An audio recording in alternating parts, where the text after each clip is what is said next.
먼저 요한계시록 오늘 다 못하면 다음 주일에도 이어서 방송 하도록 하겠습니다. 최대한 시간 허락하는 데까지 하겠습니다. 요한계시록 뭐 다른 서설이나 뭐 여러 배경에 대한 설명은 일단 생략하도록 하고 전체 구조 요한계시록이 전체에서 어떻게 이야기가 전개되고 있는가, 어떤 이야기를 하고 있는가, 큰 구조 안에서 쭉 보고, 그 다음에 그 요한계시록 각 장마다 중심 뭐 꼭 중심절에 하기 어렵지만 우리가 설명하기 쉽게 하는 몇 개의 절을 선택해 뽑아서 읽으면서 21장까지 쭉 나가겠어요. 먼저 하기 전에 제가 여기 먼저 4장부터 22장까지 무천년설과 전천년설을 비교해서 사전 지식을 알아야 요한계시록이 이해가 됩니다.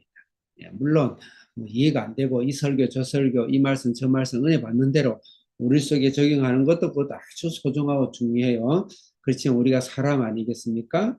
우리는 원숭이나 강아지가 아니죠. 머리를 갖고 있어요. 이 머리는 하나님의 형상이라 그랬어요. 지성과 감성과 의지. 그래서 우리 하나님의 형상인 이 지성으로 이 말씀을 하나님께서 글로 주셨기 때문에 글로 이해하는 데서 최선을 다해야 된다. 그러다 보니까 무천년선과 전천년선이 두 가지가 사실 요한계시록에는 같이 병령적으로 쓰이고 있고 병령적으로 우리가 적용해야 된다. 이렇게 봐야 됩니다. 봐야 되고 하여튼 요한계시록 읽다 보면 혼미해요. 아직까지 2000년 지났는데 요한계시록을 정확하게 해석한다든지 할 수 있는 사람은 이 지구상에 아무도 없습니다. 예수님만. 그래서 그 때와 그 시기는 너희가 알지 못한다.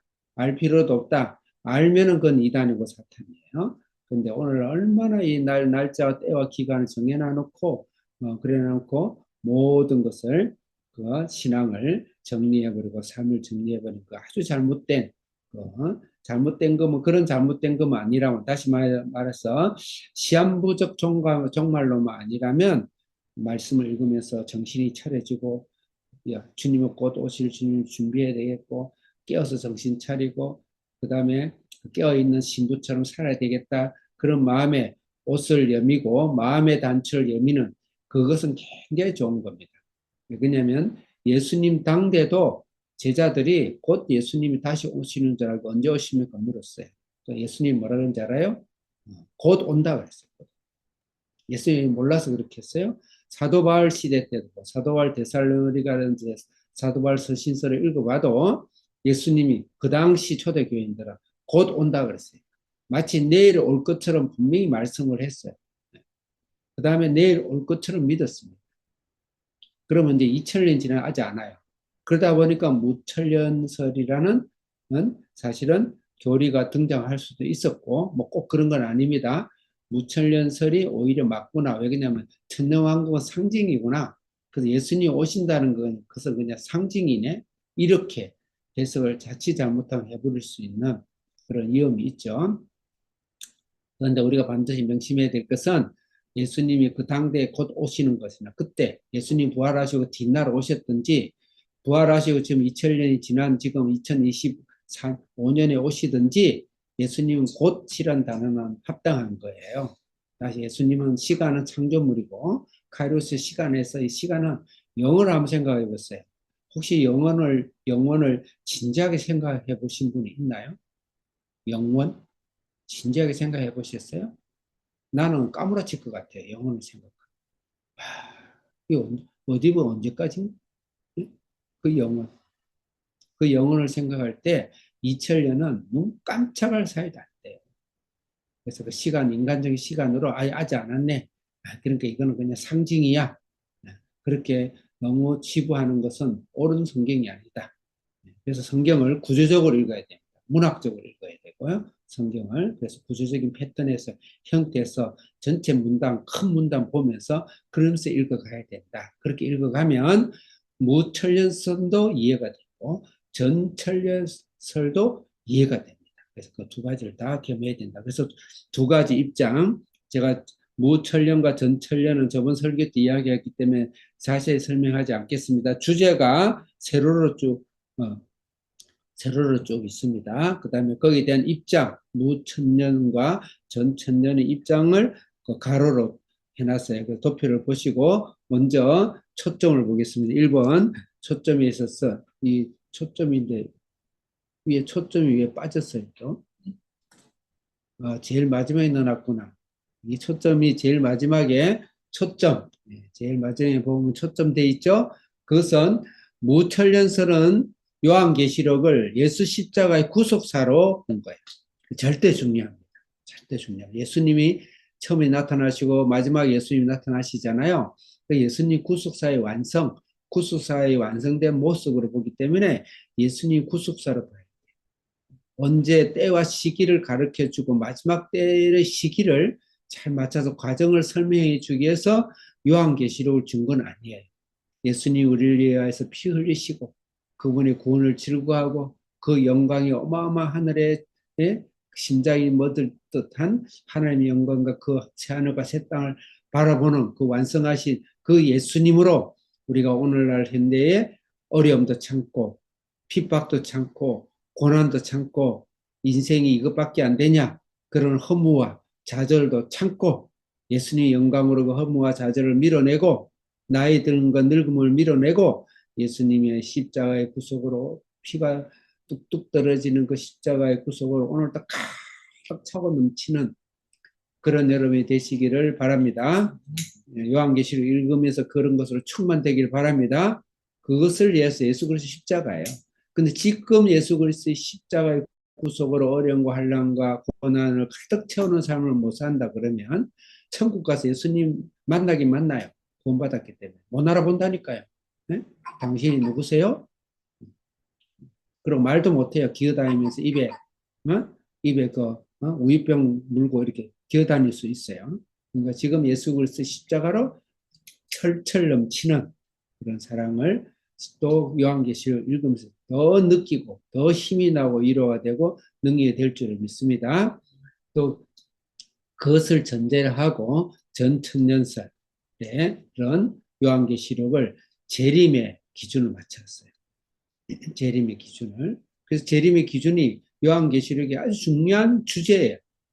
그 예수님이 곧 재림하신다라는 것을 상세하게 열거하고 직렬법식으로 병렬법식으로 연결한 건 맞아요. 그런데 무천년설은 그것을 그냥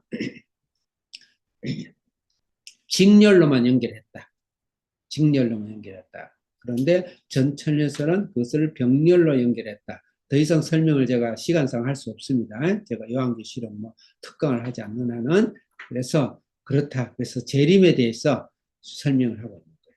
자, 거기 나중에 읽겠지만 4장에 전천에서 4장에 하나님 보좌가 나타나고 5장에 예수님 어린 양이 보좌 중심에서 찬양받는 모습이 나와요. 그러고 나서 6장부터 심판이 세 가지 심판이 나옵니다. 이걸 전천년선에서는 이때 하나님의 보좌가 땅에 임한 모습이다. 그래서 이 저자 요한이 하늘로 들려 올라갔다. 그래서 이때 재림이다 이렇게 보는 거예요. 이때 휴거를 받았다 이렇게 보는 거예요. 전천년선은 근데 그렇게 보지 마라 그런 증거도 없어요. 그러면 재림이 그때 왔다 그런 증거도 없어요. 근데 분명 하나님의 이 지상으로 재림하실 듯한 하나님의 형상의 모습, 예수님이 그 주인공의 모습이 4장과 5장에서 그려지고 있어요. 그래서 그것을 우리가 받아들이면 돼. 두 개 다. 예수님 십자가 하늘의 모습이 하늘의 성전이 이렇구나. 그게 예수님 진짜 모습이나 아멘 할렐루야. 그 다음에 그 모습이 예수님 곧 재림해서 이 땅에서 우리가 재림하고 또 마태복음 보면 예수님 둘이 있다 하나는 올라가고 둘이 밤에다 올라가고 맷돌지라도 올라간다 그랬잖아요. 네, 그러니까 그다음 데살로니가나 고린도나 이런 데 보면 예수님이 휴거 당하는 우리 모습을 설명하고 있거든요. 그럼 이때 휴거 당하겠구나. 그러면서 나에게 깨워서 내가 또 힘을 내서 내 생활 비탄에 빠지지 않고 힘을 내서 그날과 그날을 그 하나님 예수님 그 영광을 생각하면서 힘을 내서 우리가 읽으면 4장 5장 그리 읽어도 되는 거예요. 그러니까 극단적으로 이게 아니면 너 틀렸다. 이렇게 하면 안 돼요. 관용적으로 들어야 그 다음에 요한계시록은 반드시 하나님이 그 두 가지를 다 포함하고 있어요. 반드시 포함하고 있습니다. 네, 그래서 제가 4장. 그 다음 똑같은 하늘의 문이 열리고 하나님 성전이 임하는 것이 11장 19절에 또 나와요. 그 다음에 15장 5절에 6절에 또 나옵니다. 15장은 16장의 마지막 대접 심판이 일어나기 바로 직전의 설명장이에요. 그러면 4장의 재림하냐, 11장의 재림하냐, 15장의 재림하냐. 대부분의 전철련서는 4장에 이미 예수님이 재림해서 우리는 휴거를 당하고 이 땅에서 휴거 당하지 않는 형식적인 크리스찬, 그 다음에 예수님께 돌아오지 않은 유대인과 이 세상의 모든 사람들을 지금 대상으로 하나님께서 심판을 인심판, 납발심판, 대제심판을 한다. 이게 전천년설이에요. 그렇게 봐도 무방합니다. 그렇게 봐도 무방해요. 여기 역사의 흐름이라든 보면은 시대별로 그렇게 일어날 수 있어요. 그렇지만 그렇게만 본다, 그건 아니에요. 성경에서. 그건 절대 아닙니다. 이런 심판들이 사이클로, 패턴으로 내 개인의 삶 속에서 개인적인 종말론적. 자, 아가씨가 지금 재림 정신 차리라고 좀 경고하고 있어요. 이렇게. 좀 이야기 좀 마치고 나면 합시다. 미안합니다. 네. 보세요. 지금 하늘에서 목소리가 나잖아요. 재림 준비하고, 준비해라. 계속되는 폭염으로 세대 전기 사용량이 폭증함에 따라 전기화되는 안전을 자, 계속 이야기하겠습니다. 제 말에 주목해 주세요. 어디까지 이야기했는지. 그 다음에 그래서 재림이 4장에 일어난다는 게 전천년선이지만 11장 19절에도 표현되어 있고 15장에도 표현되어 있는데 4장 5장이 강력하게 되어 있어요. 그러면 어떤 또 전천년 선자는 4장에는 공중재림을 했고 11장과 15장은 공중재림, 두 개 다 공중재림. 어쨌든 그렇게 설설이 있어요. 설설이 있습니다. 그럼 11장과 15장은 그것을 다시 반복한 것이다. 그렇게 설명하는데 다 아울러서 중요한 것은 예수님이 공중재림이 하신다. 휴거라는 건 반드시 문자적으로 있기 때문에 어디엔가 휴거가 나오는 장이 있을 거예요. 그게 꼭 구태여 찾는다면 4장일 수도 있고 11장 19절일 수도 있고 15장 5절에서 6절일 수도 있어. 우리는 개헌적으로 다 포함해서 중요한 건 주님이 오시고 우리는 산채로 주님이 오실 때는 휴거를 당한다. 그럼 그때 나는 죽고 나면 뭐하냐? 나는 부활해서 휴거를 당한다. 그런 거예요. 성경은 성경대로 믿는 것이고 성경이 한두 군데 그걸 말씀한 게 아니에요. 근데 무철선이 그걸 전부 상징으로 이야기해 버린 거예요. 그렇게 하면 안 된다. 그렇게 하면 안 된다. 그 말씀입니다. 이사야서에서 예수님을 아들로 나온다는데 그건 상징이다. 이래버리면 안 되잖아요. 그 보통 그 인본주의 신학이 보통 성경을 상징으로 해석해버려요. 근데 그것을 맞대어 쌓아놓고 나서 요한계시록을 무조건 상징을 보면 물론 상징으로 보는 걸 원칙으로 하되 우리가 개연성 있게 재림에 대해서 예수님이 말씀하셨기 때문에 전천년선의 이야기도 존중해야 된다. 그렇게 이야기를 합니다. 그 다음에 세 가지 심판. 제일 위에 넘어갑시다. 세 가지 심판, 7가지인, 7가지 나팔, 7가지 대접. 여기에 대해서 무천년설은 옆에 있는 글 읽겠습니다. 시작. 십자가에서 재림까지를 세 가지 관점으로 설명함을 주장한다. 구체성이 없고 상징성이다. 어려운 말이지만 그냥 십자가의 삶을 인이나 나팔이나 대접을 통해서 더 강화하고 더 주장하고 그런 것이다. 그냥 상징이다. 하늘에서 번개가 떨어지고 황충이 생기고 이건 다 그냥 상징이다. 그냥 우리의 고난의 상징이다. 그렇게 이야기하는 것이고 전천년설은 재림 직전부터 재림까지 순차적인 구조론이다. 다시 말해서 점진적으로 인심판 다음에 더 센 심판이 그 다음에 나팔심판. 나팔심판보다 더 센 심판이 대접심판. 그 다음에 인심판보다 더 앞으로 미래가 나팔심판. 나팔심판보다 더 미래 곧 주님 오시기 전이 대접심판. 이렇게 점진적으로 확장하고 점진화간다. 그렇게 보는 것인데 두 가지 다 우리는 주님 앞에서. 왜 그냥 우리는 오늘 내일 내가 하나님을 만나면 내 심판 내 개인 종말이 있잖아요. 개인 심판이 있어요. 그러니까 예수 그리스도의 재림으로 날짜에 너무 맞춰가지고 연연하지 말고 오늘 하루하루를 내 삶에서 종말처럼 살고 예수 그리스도 십자가 은혜로 살자. 그런 자세가 그런 영적 자세는 무천연설이 좋습니다. 그렇지만 반드시 하나님이 재림에 대해서 미래에 대해서 이야기를 했고 앞으로 재림 때 주님 오실 날에 대해서 징조와 마음의 준비를 해라 해서 하나님께서 심판에 대해서 쭉 점진적으로 이야기한 것은 인심판 분명히 다른 것이고요. 납발 심판 다른 것이고 대지 심판 다르게 볼 수가 있는 겁니다. 시간적인 배열과 시간적인 점진성이 있어요. 그거를 성경적으로 보면 반드시 나타나요. 그래서 그걸 애써 우리가 부인하면 안 된다. 그럼 우리 두 가지다. 오늘 예수 그리스도를 통해서 충만하게 살고 그렇지만 하루하루가 다르게 주님 곧 오실라. 이 세상의 부당함과 부패와 좌절과 살아가면 살아볼수록 어떻게 세상이 이렇게 썩을 수가 있을까 이런 것이 들 때 당연하다. 주님이 곧 오실 때가 됐구나. 네? 곧 오실 때가 됐구나. 12사도들처럼 사도 바울도 곧 주님 오실 것처럼 살았어요. 예. 우리가 그런 자세로 반드시 살아야 된다.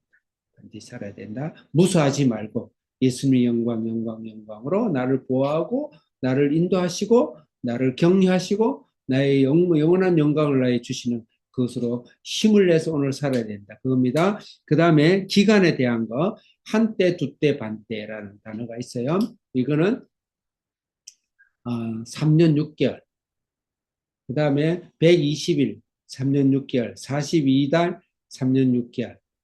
그 다음 천년은 천년. 이런 숫자에 대해서 무천년선은 그냥 십자가 사건에서 예수님이 오셔서 재림할 때까지 그냥 상징으로 본다. 상징으로 본다. 그냥 긴 날이다 또는 짧은 날이다 뭐 이러면서 상징으로 본다 이렇게 해요. 되게 참 모호하죠. 그런데 이제 전천년설에서는 재림 직전에서 한 달, 한때, 두 대, 반 때는 3년 반, 아까 1260일도 계산하면 30일 계산하면 3년 반, 40일이라도 3년 반이에요. 그래서 이거는 다니엘서에 보면 7일에 72일에만 나와요.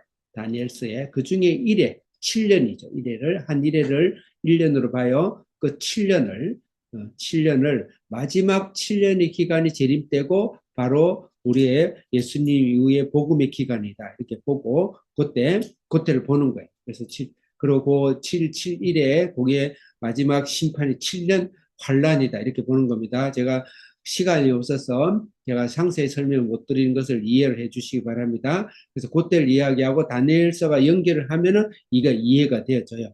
그래서 그건 좀 상징이다. 옳습니다. 주님이 곧 그때까지 가는 것이 중요한 것이 아니고 그때하고 나하고 무슨 상관이 있나요? 나의 종말을 생각하면서 예수님을 마지막으로 내 인생을 종말로 생각하면서 하나님의 말씀을 받아들이고 하나님을 기도하는 그런 신앙적인 자세는 무천년선이 좋다. 그렇지만 말씀을 말씀대로 믿는 것은 전천년선이 오히려 가까울 수 있다. 오히려 요한계시록 구성상 보면 전천년선이 오히려 문학적으로 보면 오히려 가깝다. 제 개인적인 견해입니다. 자, 그 다음에 만물의 인물에 대한 견해, 인물에 대한 견해인데 24장로 이야기 나오고 14만 4천 명이 나오고 두중이 나오고 진승표 받지 않는 자라든지 신부 이야기가 나와요. 무천년설에서 이것을 전부 다 교회로 해석해요. 교회와 성도의 14만 4천이 교회죠.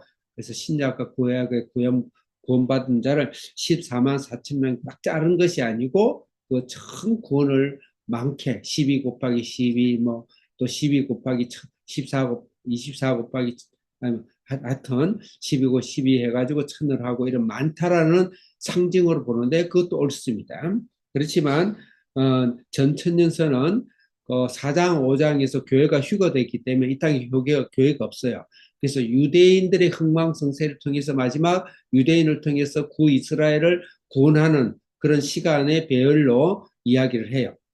우리가 언젠가 우리가 휴거당하고 나면 그래서 그렇게 이야기를 하면 14만 4천을 유대인의 구원의 수다 이렇게 보는 것이 전천일서 입장이에요. 어떻든 다 좋아요. 신구약의 모든 성도를 상징적으로 많다는 상징적으로 14만 4천 그렇지 않으면 유대인이 14만 4천으로 볼 수도 있어요. 근데 단 2단에서 자기들 신천지 들어오는 사람 14만 4천. 뭐 옛날 천부교회 14만 4천. 뭐. 네?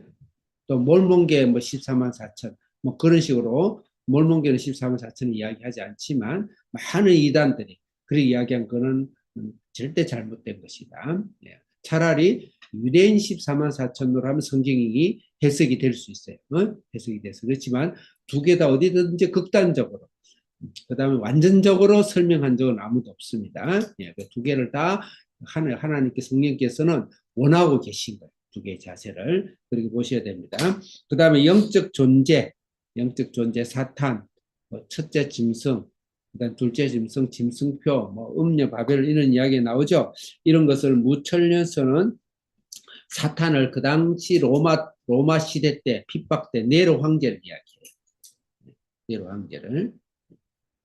그다음에 짐승의 표, 그런 네로와 그 뒤에 어마어마한 황제들이 핍박을 할 때 크리스찬들을 골라내는 방법, 뭐 골라내는 여러 가지 뭐 행위들을 짐승의 표를 받았다 이렇게 표시하고 음녀와 바벨론은 로마를 이야기하는 거예요. 로마. 결국 로마가 그 당시 바벨론이었죠. 그 음녀였죠. 망한다. 그렇게 로마 그 당대의 그 핍박과 그 당시 정치적이고 종교적이고 그런 환경을 이야기한다. 거기서 끝난 것이다. 그걸 우리가 교훈적으로 우리가 받아야 된다. 이렇게 하는데 우리 전천에서는 그 로마뿐만 아니고 시대별로 오늘까지 오면서 교회의 타락과 세상의 전개를 쭉 하나님께서 암시하시고 상징하시고 계시하시면서 지금까지 그 사적으로 그러니까 기록적으로 역사적으로 기록해 왔다 이렇게 보는 거예요.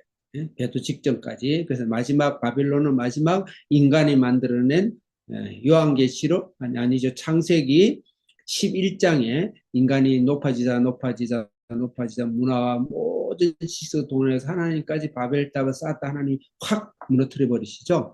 그 인간의 지성과 인간의 도전과 하나님과 타락과 이것이 마지막 그런 제도들이 마지막 망하는 인간이 쌓은 탑이 망하는 그것을 바벨론이라 한다. 그렇게 볼 수가 있습니다. 네, 두 가지 다 오케이. 두 가지 다 오케이. 그럼 제가 좀 설명하는 것을 생각하면 저는 역사적 전천연선. 그 뭐 설명을 달리 할 수는 없어요. 뭐 전천연선에서 조금 더 무천연선을 거기 받아들인 수용한 것이 역사적 전천연선입니다. 역사적 전천연선을 저는 믿고 있습니다. 무엇을 믿어도 좋아요. 중요한 건 깨어서 기도하고 예수 그리스도 십자가로 우리가 가득 충만하고 오늘날도 충만하고 미래도 충만하고 그 주님을 대망하고 그래서 이 환난 가운데 그것을 참아내고 인내하고 그날을 소망하면서 현재를 오히려 당하는 이 모든 것을 예수의 이름으로 물리치고 그런 신앙을 살아라. 그래야 되는데 그런 건 아무 데도 없고 벌벌벌 떨어오고 바퀴벌레처럼 구석이 모여가지고 예수님 언제 오냐 가서 창문 열고 한번 보고 또 문 닫아놓고 창문 한번 열고 그런 식으로 요한계시로 보는 건 그건 사탄이야. 할때 그런 거예요. 데살로니가를 그것은 그 바로 종말론에 대한 이야기예요. 사도 바울이 그러면서 종말 때 쭉 이야기를 하면서도 사도 바울이 아주 경책한 것은 너희들이 일하기 싫으면 먹지도 말라. 그러면서 그것을 종말로는 빙자해가 아무것도 않고 그냥 교회에서 막 오선도선에 밥에 먹고 예수님 곧 오실 거니까 아무것도 하지 않고 자녀들 학교도 보내지 않고 그렇게 사는 거에 대해서 아주 호되게 뭐라고 있습니다. 그건 잘못된 종말론이에요. 자, 그 다음에 이제 영적 존재 이야기 했죠. 이제 말씀이 있겠어요. 여러분도 이제 제가 나눠드린 강의 설교한 요한계시록 보겠습니다. 제가 말이 좀 더덕거리는 거는 할 말은 많고 그다음에 시간 없고 해서 막 마음이 급해서 그런 거니까 이해를 해주시기 바랍니다.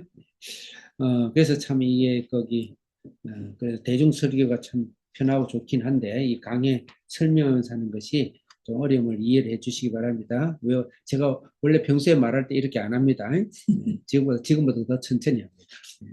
자, 서론 요한계시록 그렇게 전제하고 크게 서론 로마 표기 보세요. 그 다음에 크게 본론 그 다음에 크게 결론 이렇게 크게 큰 그림으로, 그냥 큰 보따리로, 큰 이사짐 보따리로 한번 싸보세요. 세 개. 예, 세 개 쌀 수 있어요. 그럼 첫 큰 세 개 보따리. 예, 우리가 천국으로 갈 때 보따리 세 개 싸야 돼요. 큰 보따리 한 개는 1장부터 5장까지. 이건 서론이라고 볼 수 있어요. 뭐 학자마다 약간 다르게 이렇게 할 수 있지만 다 뭐 그게 그거예요. 그러니까 일단 보따리를 잘 싸야 돼요. 1장부터 5장 서론이다 생각하고, 그 다음에 본론 두 번째 큰 왕보따리, 이건 6장부터 18장까지. 6장부터 18장까지. 6장부터 18장까지 세 가지 심판이 나와요. 세 가지 심판, 인 심판, 그 다음에 무슨 심판이죠? 낙발 심판, 그 다음에요 대접 심판. 대접 심판, 그 심판에 대한 이야기예요. 그 다음에 이제 세 번째 보따리는 결론은 19장부터 22장. 대제 심판이 끝나고 나면 천국에서 혼인잔치가 일어나고, 그 결과로, 결론으로. 그 다음에 천년왕국이 일어나. 그러면서 모든 사탄은 무정의에 갇히고, 그죠? 예. 그러면서 21장, 22장, 대새하늘과 새 땅이 영원영. 그 일은 없습니다. 성경도 필요 없고요. 영원 예수님, 하나님 그 바로 말씀입니다. 해와 달도 필요 없다고 했어요. 슬픔과 눈물과 고통도 없다고 했어요. 영원, 영원. 그 영어를 생각하면 인간의 100년 남기다. 이게 뭐가 그렇게 길다고. 그죠? 자, 그래서 그렇게 돼 있다. 그래서 1장부터 5장을 잘 들으셔야 됩니다. 오늘 아마 서론까지만 할 것 같네요. 보니까. 자, 1장부터 5장. 1장은 첫째는 예수 그리스도의 나타남. 예수 그리스도가 이 요한계시록 계시의 주인이다 해서 예수 그리스도의 계시로 이야기하고 있고, 2장부터 3장은 그 계시를 받은 7개의 교회. 7개의 교회가 나의 신앙이 7개의 교회의 형태로 바뀔 수도 있고 7교회 중에 하나일 수도 있어요. 이게 무천년설의 관점이에요. 굉장히 중요해요. 내 신앙이 중요한 거죠.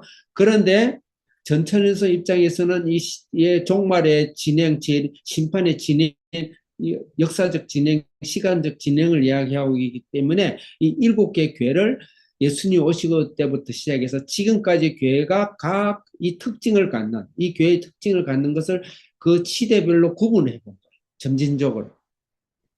그래서 2장과 3장은 7개 교회다. 이제 일단은 몇 가지 읽어보겠어요. 그 다음에 4장은 7개 교회 시대가 끝나고 나서 4장에는 하늘 성전이, 하나님 성전이 보이죠? 그것을 무천년선에는 그냥 하나님의 모습을 우리가 봤다. 천국의 우리의 모습을 봤다. 이렇게 해석을 하고, 전천년선에서는 하나님이 재림하셔가지고 예수님이 공중 재림해서가지고 우리가 휴거를 당했다. 5장은 그 주인공 예수님이 나오거든요. 5장은. 그래서 휴거를 당했다. 이렇게 보는 거예요. 어쨌든 이랬던 저랬던 하나님의 하늘의 성전과 예수 그리스도의 성전을 이야기하는 게 4장, 5장입니다. 그러고 나서 이제 심판이 쏟아붓는 거예요. 자, 그래서 1장부터 5장까지는 서론이다. 서론이다. 이 문학적인 구분에서 큰 단락을 구분하는 거예요. 저는 제 눈으로 직접 이런저런 그 주장 보지 않고 제 눈으로 직접 수없이 단락 구분해 봤어요. 이게 국어 시험에 나온다 했을 때 이 단락 구분을 해보는 거죠. 그래서 저는 굉장히 문학적으로 성경을 일단 봐야 돼요. 하나님은 성경을 문학으로 주셨기 때문에 그런 거예요. 그래서 자, 그럼 1장 예수 그리스도 계시 몇 절 읽겠습니다. 1절 크게, 자, 지금부터 정신 바짝 차리고 1절 크게 시작. 예수 그리스도의 계시가 이는 하나님이 그에게 주사 반드시 속히 일어날 일들을 그 종들에게 보이시려고 그의 천사를 그 종 요한에게 보내 알게 하신 것이다. 내 귀에 안 들리지만 여러분도 크게 읽어보세요. 성경을 읽을 때 내 속에 들어오는 거예요. 4절. 자, 예수 그리스도 계시 몇 절만 그냥 골라서 읽는 거예요. 4절 크게 읽겠습니다. 시작. 요한은 아시아에 있는 7교회에 편지하노니 이제도 계시고 전에도 계셨고 장차 오실 이와 그의 보좌 앞에 있는 7영과. 자, 7교회를 해서 펼친데 예수님이 이 계시로 이야기하는데 이제도 계시고 전에도 계시고 장차도 계십니다. 과거에도 있고 현재도 있고 앞으로 오신다. 이건 굉장히 상징성입니다. 그러니까 요한계시록은 그냥 그 현재 신앙을 상징하고 교훈하고자 준 것뿐만 아니고 미래에 되어질 일을 계시했다는 상징적인 게 장차 오실 그분이다. 네, 그 다음에 8절 읽겠습니다. 8절 시작. 주 하나님이 이르시되 나는 알파와 오메가라 이제도 있고 전에도 있었고 장차 올 자요 전능한 자라 하시더라. 여기도 암시적인 게 있죠. 이제도 있고 언제요? 전에도 있고 장차 온다. 이것은 요한계시록을 시대적인 역사적인 순서 배차로 기록을 한다라는 암시적인 글이에요. 한두 번 이걸 계속 이야기하고 있죠. 그러니까 앞으로 될 일들이 이런 일들이다 라는 것을 암시적으로 하고 있는 거예요. 그래서 이걸 전혀 문맥적으로 무시할 수가 없는 거예요. 물론 우리의 신앙의 자세는 절대 우리가 이 요한계시록을 받아들인 신앙의 자세는 절대 무천연설로 받는 것이 맞습니다. 여기에 예수 그리스도의 구속의 보혈. 네, 그 다음에 9절 한 번 더 읽겠습니다. 9절, 8절. 9절 읽겠습니다. 9절이 아닌데. 뭔가 빠졌네. 자, 그럼 넘어가겠어요. 그래서 1장은 9절 읽겠습니다. 시작. 나 요한은 너희 형제요 예수의 혼란과 나라와 참음에 동참하는 자라. 하나님의 말씀과 예수를 증언하였으므로 말미암아 반보라 하는 섬에 11절 읽겠습니다. 시작. 이르되 내가 보는 것을 두루마리에 써서 에베소, 서브나, 무가모, 두아디라, 사데, 빌라델비아, 라우디게아 등 7교회에 보내라. 13절 읽겠습니다. 시작. 촛대 사이에 인자 같은 이가 발에 끌리는 옷을 입고 가슴에 금띠를 띠고 금띠를 띠고 그러면서 기타 등등 예수님의 모습을 지금 설명하고 있죠. 그 이 계시의 예수님이 계시의 주인공 예수님이 이제도 있고 전에도 있었지만 앞으로도 이렇게 이런 모습을 올 것이다. 그를 강조하고 계시고 그러면서 예수님이 여러 가지 발과 허리와 뭐 머릿결과 눈과 이런 걸 설명하면서 7교회를 향해서 설명해요. 그 7교회를 하면서 꼭 이 부분적인 것을 위에 먼저 이야기를 해요. 나는 불꽃 같은 눈으로 한다. 그러면 너희는 네 교회는 심판받는다. 뭐, 예를 들어서 그런 식으로 연관을 지었어요. 자, 그러면 다시 19절 한번 읽어보겠습니다. 19절 시작. 그러므로 네가 본 것과 지금 있는 일과 장차 될 일을 기록하라. 예. 거기 9절을 19절로 고쳐주세요. 내가 지금 그래서 뭔가 못 찾아요. 19절에도 보면은 내가 본 것과 지금 있는 일과 장차 될 일을 기록한다. 그래서 이것은 반드시 연대기적인 역사적인 기록으로 심판을 기록하는 목적으로 썼다는 것을 절대 간과할 수 없다. 극단적으로 주장하지는 말아라. 간과할 수 없다. 제가 지금 성경에서 문맥에서 이야기를 한 겁니다. 그러고 나서 2장에 7개 교회를 이야기하는데 7개 교회는 나의 교회의 현재의 모습, 오늘날 살아가면서 교회의 모습이 7가지 종류가 있다라고 설명하는 거 옳습니다. 그렇게 봐야 됩니다. 그럼에도 불구하고 이것을 예수님이 시대적인 전개 과정에서 봤을 때 이 교회의 특징을 갖는 시대적 교회의 특징들이 있어요. 그래서 그것을 전 주님 오시기까지 교회를 아우러서 볼 수도 있다. 그렇게 하면서 우리가 더 정신을 차려서 신앙의 자세를 무천년설의 기준으로 신앙 자세를 받아들이면 되는 거예요. 반드시 받아들일 때는 무천년설의 기준으로 받아들여야 돼요. 그래서 그렇게 볼 수 있다. 그래서 이제 첫째 에베소 교회입니다. 에베소 교회 자 1절 읽겠습니다. 시작. 에베소 교회 사제에게 편지하라. 오른손에 있는 7뼈를 붙잡고 7금 촛대 사이에 보내시는 이가 이르시되. 네, 에베소 교회는 그 당시 그 사도 바울을 세우고 최고의 부흥의 교회. 그 에베소는 로마 다음으로 가장 제2의 로마 같은 그런 곳이었어요. 근데 거기에 7뼈를 붙잡고 7금 촛대라. 이거는 교회를 상징하죠. 촛대는 그 다음에 7뼈는 사자. 천사일 수도 있고 하나님의 종일 수도 있어요. 이 말을 합니다. 그 다음에 몇 절 읽어야 되죠? 4절 읽겠습니다. 4절 시작. 그러나 너를 책망할 것이 있나니 너의 처음 사랑을 버렸느니라. 네, 첫사랑을 버렸다. 네가 완벽하다. 읽어보면 제가 시간상 못 읽습니다.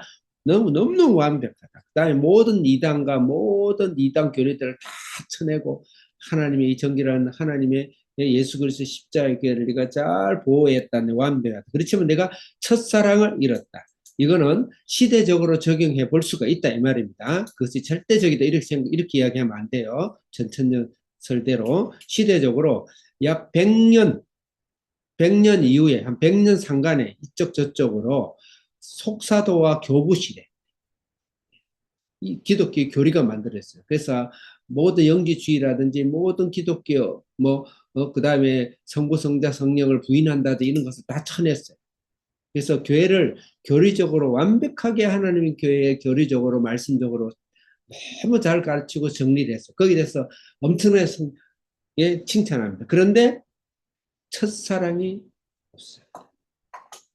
다시 말해서 예수 그리스도 그 자체로 보혈의 능력으로 감동하고 보혈의 능력으로 흥분하고 보혈의 능력으로 우리가 복음이 전해지고 보혈의 능력으로 치료되고 성령의 능력으로 사도행전 같은 그런 역사 초대교회의 12사도 때와 그 예수님 당시에 그 초대교회의 그 뜨거운 열정과 살아있는 생명력이 첫사랑, 사랑할 때 첫사랑의 그 뜨거움이 없어졌다. 교리적으로 너무 커가지고 그것은 잘했는데 그래서 첫사랑이 중요해요.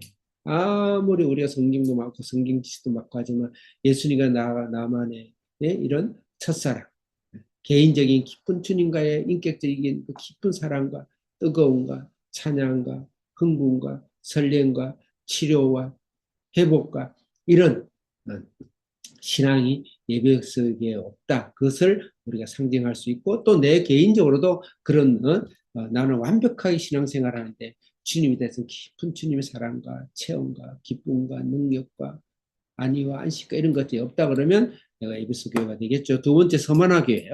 서머나기 8절 읽겠습니다. 시작. 서머나 교회 사자에게 편지하라. 처음이며 마지막이요 죽었다가 살아나신 이가 이르시되.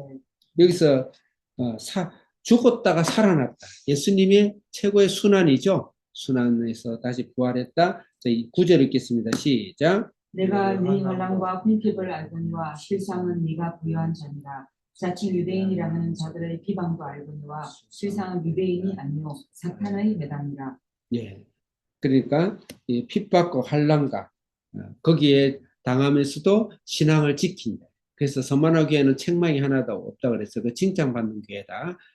그래서 복음을 때문에 복음을 지키고 핍박과 환난과 순교를 당하기까지 하더라도 복음의 예수님의 첫사랑과 예수님의 생명 되신가 복음을 끝까지 지켜낸 교회, 이것을 서머나 교회다. 이거는 주 100년에서 300년 콘스탄티 대제가 313년에 로마를 국교하기 전까지 어마어마한 핍박이 있었죠.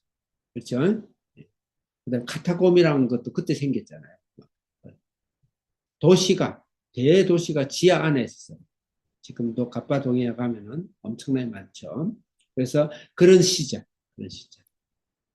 그런데 뭐 오늘날 공산주의라는 지금도 서머나 교회처럼 핍박받으면서 한 데 있겠죠. 그러니까 이것은 꼭 세대별로 구분할 필요는 없지만 그럼에도 불구하고 요한계시록 전체를 구성해서 구조를 봤을 때 이 7개의 그 메시지 설교가 교회의 시대를 설명한다. 그러면은 그 시대별로 우리는 충분히 교훈적으로 받아들일 수가 있고 전혀 문제가 없다. 그렇게 볼 수가 있는 거예요. 자, 그 다음에 버가모교회 12절 읽겠습니다. 시작. 버가모 교회 사자에게 편지하라. 좌우의 날성금을 가지십니다 이르시되. 날성금을 갖고 벌써 좀 다르죠. 말씀이잖아요. 말씀. 그럼 이 교회는 책망한다 그러면 말씀 없는 걸 책망하려고 하겠죠. 항상 그 첫 절에 예수님의 형태의 모습을 보고 그 교회의 메시지를 우리가 음미해야 돼요. 그 다음에 4절 몇 절이죠? 몇 절 읽었어요? 네? 지금 무슨 교회 하고 있어요? 버가모교회 12절 읽었나요? 14절 읽겠습니다. 시작. 그러나 내게 두고 가지 책망할 것이 있나니 거기 내게 발람의 교훈을 시키는 자들이 있도다. 발람이 발락을 가르쳐 이스라엘 자손 앞에 걸림돌을 놓아 무상의 제물을 먹게 하였고 또 행음하게 하였습니다. 온 교회가 콘스탄티 대제의 기독교가 되고 나서 온 교회가 전 다 유럽이 다 교회인데 실제 그 안에서 발람과 발람의 제, 발락의 제, 종교 혼합주의죠. 그래서 이거는 313년에 콘스탄티 대제에 의해서 기독교가 국교가 되면서 교회가 완전 세수가 되버려요. 혼합주의가 되버려요. 그 시대를 우리는 충분히 상상할 수가 있는 거죠. 그래서 전천연선주의가 이렇게 세대별로 이렇게 한 거에 대해서 무조건 틀렸다 이렇게 볼 수는 없어요. 그렇지만 그것만 주장해서는 안 되죠. 그게 목적이 돼서는 안 돼요. 그런 것으로 우리가 오늘날도 이런 일들이 일어나니까 우리가 영적으로 주님이 깨어있어. 예수 그리스도 붙잡자. 이렇게 하면 아주 좋은 교훈이죠. 근데 시대적으로 이런 부분들이 있었어요. 그래서 니골라당 반란 교훈 완전 혼합주의. 오늘날 사실은 구교 우리가 함부로 요새는 이제 참 이 유튜브 때문에 설명하기도 어려운데 가톨릭 옛날에 지금은 많이 갱신했어요. 갱신 전에 그 어마어마 비린내가 날 정도의 그 시대를 말하고 있는 겁니다. 그 다음에 두아디라 교회 18절 읽겠습니다. 시작. 두아디라 교회 사자에게 편지하라. 그 눈이 불꽃 같고 그 별이 빛난 주석과 같은 하나님의 아들이 이르시되 불꽃 같다. 빛난 주석 발이죠. 심판을 밟고 심판하는 거예요. 얼마나 두아디라가 잘못했는지. 그 다음에 20절 읽겠습니다. 20절 시작. 그러나 너에게 책망할 일이 있노라. 자칭 선지자라 하는 여자 이세벨을 내가 용납하노니 그가 내 종들을 가르쳐 꿰어 행음하게 하고 우상의 제물을 먹게 하는도다. 중세의 번성기였고 이때가 카톨릭의 황금기였죠. 590년부터 517년까지 또 타락기였죠. 중세 카톨릭. 지금처럼 교정을 본 그런 카톨릭이 아니다. 일단 말씀을 드리고 그래서 이세벨 하면은 이세벨의 남편은 바알이에요. 바알과 이세벨 잘 알죠? 여러분들이 바알법에 의해 가지고 아합 왕이 그때 엘리야가 갈멜산 전투를 이루고 북이스라엘을 완전히 세상으로 넘겨버린 그런 어마어마한 그 교회를 초대교회 이후의 교회를 완전 세상으로 넘겨버리는 그런 두아디라 교회. 그래서 어마어마한 하나님이 예수님이 첫부터 뭐라 그랬어요? 불꽃 같은 빛난 주석 세 발로 심판한다. 하나님 엄청난 하나님 모습이죠. 그렇게 적용할 수도 있고 또 오늘날도 우리는 이런 신앙으로 사는 사람이 있겠죠. 내 인생 속에. 그래서 두 가지 다 우리는 적용해야 한다. 자, 3장 넘어가겠습니다. 3장. 3장은 이제 4대 교회가 나와요. 4대 교회. 3장 1절. 3장 1절 읽겠습니다. 시작. 사대 교회 사자에게 편지하라. 하나님의 7명과 7별을 가지시니가 이르시되 내가 내 행위를 아노니 네가 살았다 하는 이름을 가졌으나 죽은 자로다. 살았다 했으나 죽은 자로다. 7영은 성령이에요. 성령. 이제 이 이야기는 제가 조금 조심하게 해야 돼요. 그냥 오늘 우리 교리에서 조금 싫어할 수 있어요. 근데 그걸 말하는 건 아니니까 우리가 어쨌든 우리 안에서 말씀을 항상 교훈적으로 적용하는 게 중요한 거니까 4대 교회는 1517년부터 1750년 이게 전천년설의 학자들의 주장이에요. 그걸 참고로 알고 계세요. 근데 상당히 우리가 교훈적으로 받아들일 만하다. 그렇게 보는 거예요. 이게 뭐 절대 진리다. 이렇게는 그럼 개인적으로 결정을 하시고 1517년부터 1750년 정도 종교개혁은 잘했다 봐요. 그렇지만 어느 학자들은 종교개혁도 절반만 종교개혁했다라고 오늘날 개혁주의에서도 이야기 많이 합니다. 저도 거기에 대해서 찬성하는 편이에요. 그런데 거기까지는 좋은데 그 위에 종교개혁 이후에 오히려 잠자는 교회가 되어버렸어요. 잠자는 교회. 그래서 개신교가 생기고 나서 실제 구원받는 개혁주의가 생기고 나서 종교개혁이 일어나서 구원받은 숫자가 얼마나 될까 실제 그런 것에서도 염려해 두고 오늘날 이게 수 없는 구원의 것은 성령운동, 개혁주의가 아닌 성령운동에 의한 사실은 역사다 이렇게 볼 수도 있습니다. 그래서 잠자는 교회다. 종교개혁 이후에 그 종교개혁의 선진들은 잘 만들어놨는데 칼빈은 그 위에 칼빈만 이로만 따먹고 하이퍼 켈빈주의처럼 그러면서 그래서 이 개혁주의가 가는 곳마다 교회가 없어져 성도도 없어져 유럽도 다 전멸당하고 미국도 거의 전멸당하고 그 개혁주의의 가장 산실인 신학이 이제 아프리카로 옮겨가고 그런 거 그런 개인적인 이제 아쉬움이 때문에 그런 겁니다. 자, 그 다음에 빌라델피아 교회 7절 읽겠습니다. 7절 시작. 필라델비아 교회의 사자에게 잠깐 빙자가 거기에 죄송한데 3장 4절 한번 읽어봅시다. 이상한 말이 나와요. 3장 4절 시작. 그러나 사대에 그 옷을 더럽히지 아니하는 명령이 너에게 있어 흰 옷을 입고 나와 함께 다니니 그들은 합당한 자인 영구라. 저는 개인적으로 이 흰옷 입은 자가 몇 명이 남았다 해서 나는 개인적으로 나는 모라비안 형제단 같은 성령 운동이 일어나. 그래서 오늘날 현대 교회와 선교를 주도해 나가는 요한 웨슬리가 아니고 웨슬리 성령 부흥운동, 무디와 미국의 대각성과 무디의 부흥운동, 평양의 대부흥운동, 이것이 대부분 모슬란이라든지 이런 형제단들을 교회 바깥에 있는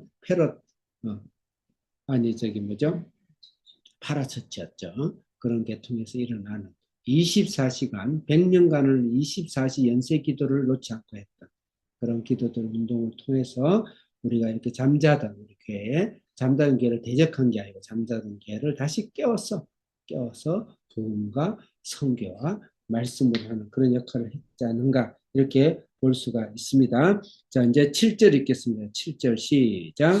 필라델비아 교회 사자에게 빙자라. 거룩하고 진실하사 다윗의 열쇠를 가지시니 곧 열면 닫을 사람이 없고 닫으면 열 사람이 없는 그가 이르되. 다윗의 열쇠는 베드로에게 이야기했죠. 이건 뭐죠? 구원의 열쇠죠. 베드로가 다윗의 열쇠가 아니고 베드로가 고백한 그 고백, 주는 그리스도의 살아계신 하나님 아들입니다. 내가 너에게 다윗의 열쇠를 주노라. 고백했죠. 그러니까 구원, 복음, 전도, 성령운동이죠. 그래서 8절 읽겠습니다. 시작. 볼지어다 내가 내 입에 열린 문을 두었으되 능히 닫을 사람이 없으리라.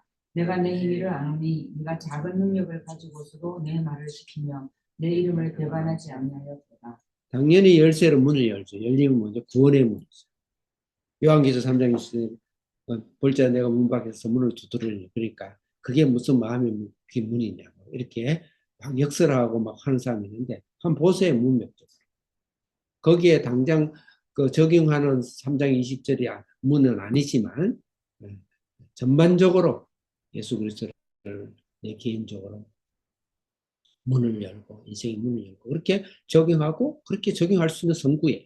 그리고 3장의 교회를 향해서 이야기한 것이기 때문에 그 다음에 그래서 라우디아 교회는 성령의 운동과 빌라델피아 성령의 운동으로 복음을 전하는 성령의 운동이라 대한민국도 이 운동의 산실로 이 대한민국 교회가 탄생됐다는 얼마나 감사한 일이죠. 얼마나 무디의 후예들이 있어요. 그들이 좀 하버드 대학, 옥스퍼드 대학 나온 자들이 와서 짧은 20년, 20세, 30세에 여기서 뼈를 묻고 그 성령의 부흥운동이 우리에게 왔다. 자, 그 다음에 마지막으로 라오디게아 교회 14절 읽겠습니다. 시작. 라우디게아 교회 사자에게 빙자라. 아멘이시오 충성되고 참된 증인이시오 하나님의 창조의 근본이시니가 이르시되. 네, 15절 읽겠습니다. 시작. 내가 내 행위를 아노니 네가 차지도 아니하고 뜨겁지도 아니하도다. 네가 차든지 뜨겁지 하기를 원하노라. 17절 한번 읽어볼까요? 시작. 네가 말하기를 나는 부자라 부유하여 부족한 것이 없다 하나 내 공부한 것과 가련한 것과 가난한 것과 눈먼 것과 벌거벗은 것을 알지 못하는도다. 20절 읽겠습니다. 시작. 볼지어다 내가 문 밖에 서서 두드리노니 누구든지 내 음성을 듣고 문을 열면 내가 그에게로 들어가 그와 더불어 먹고 그는 나와 더불어 먹으리라. 20절을 전도할 때에 만문이 한 거 아니다라고 이제 모 목사라도 이야기하는데 참 내가 마음이 너무너무 아파요. 이거를 우리 인생에서 교회의 문이면 개인의 문일 수도 있고 또 금방 7절 8절에 보면 그 다윗의 열쇠의 문일 수도 있는 건데 왜 그걸 꼭 아니라고 그렇게까지 전도를 그렇게 비판하는지 모르겠어요. 어쨌든 그건 내 개인적인 생각이고 라오디아 교회는 부자예요. 마음이 부자예요. 현대 물질 문명에 가득 차져 있고 또 문화에 가득 차져 있고 그래서 하나님 절실함이 없는 차지도 않고 뜨겁지도 않은 그런 신앙. 어쩌면 주님이 오시기 전에 마지막 전야 같은 교회. 그래서 이 교회가 진짜 마지막이라면은 현대라면 주님 곧 내일 오셔도 무방하죠. 그 날을 기다리는 것. 그거는 굉장히 지극히 성경적인 것이고 요한계시록적인 것입니다. 그것을 나무라해서는 안 돼요. 그렇지만 우리 요한계시록을 받아들일 때는 무천년적인 예수 그리스도의 구속과 보혈과 그런 자세로 우리는 말씀을 받아들여야 되고 때와 시기를 찾아가지고 그때가 어디냐 이리 몰리고 저리 몰리고 벌벌 떨고 그렇게 하는 것은 그것은 귀신이 하는 것이죠. 그렇지만 하나님께서는 이 이후의 심판에 대해서도 구체적으로 여러 너도 모르고 나도 알 수 없는 언어로 이야기했지 영적인 이야기했지만 중요한 것은 심판의 역사 속에서의 모습들을 또 상징들을 당연히 때를 안 가르치는 게 상징적으로 하겠죠. 그러면서 우리의 마음의 끈을 풀었던 끈을 조에 매고 잠자던 영혼을 깨우고 이제 세상을 사랑하던 발람과 이세벨의 죄를 끊어내고 그렇게 하라고 하나님께서 여러 가지 하늘의 징조와 세대의 변화와 이런 것들을 보여줄 때 우리는 그것을 교훈으로 받아들여 깨어서 경성하며 그렇게 살아가는 것이 요한계시록이 중요한 것이다.